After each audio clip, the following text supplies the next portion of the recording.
Okay, we're gonna put hair on this mask. Now I'm here all alone today at the studio. It's closed to the public anyway, because let's face it, it's rough out there, and we don't want anybody coming in here, except doctors, because I know they're vaccinated. Anyway, I digress. We're gonna put hair on this mask, and of course, here's the hair the way I get it for Nancy, this girl right here.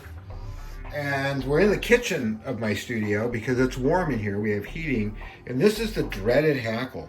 You never want to put your hand down on this, lean on it like I've seen so many people do in the past, which is why I put this keep the phone. And we're on the iPhone today, so sorry about the hollow sound.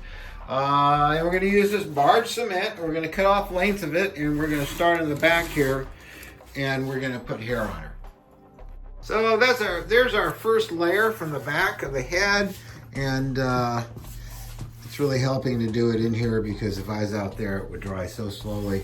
And what I do is I take a little bit of barge and I try to keep the hair out of it. It's really hard. And I do layers about this far apart, about like that. You don't want to overuse the hair, although I do not go cheap on the hair. I always turn the brush that way so it doesn't dip back down in and come up to there, and then it's got to run all over the place. Then I take the hair down here, I cut off a bit, and I put it up there.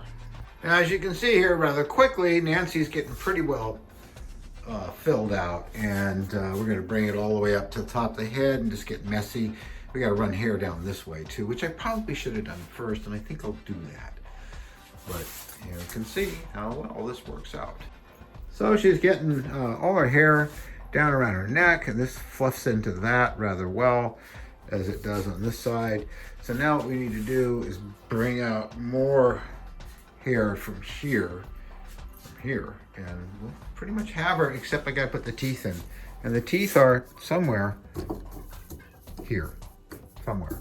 I do have the teeth, honestly, I do.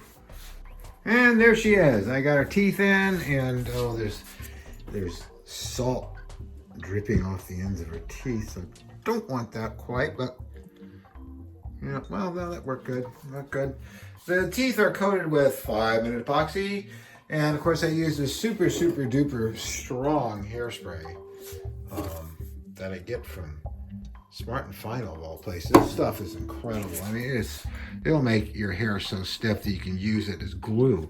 But it's great to fix this in the shapes that I want it to, that best resemble that. And I mean, she is definitely having a bad hair day. In fact, I could have a worse hair day if I wanted to, but I'm sure once it gets packed and smushed up and stuff, it'll be fine.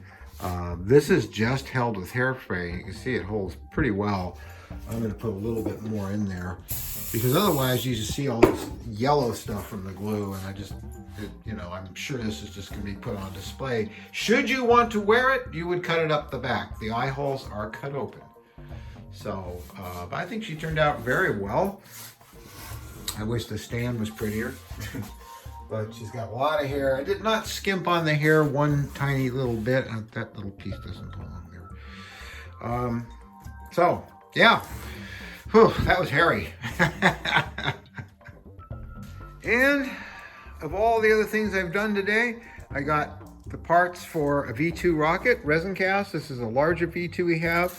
One of the fins. I've got one more fin in the mold right there. I'll do 2 more tomorrow, and that completes that kit.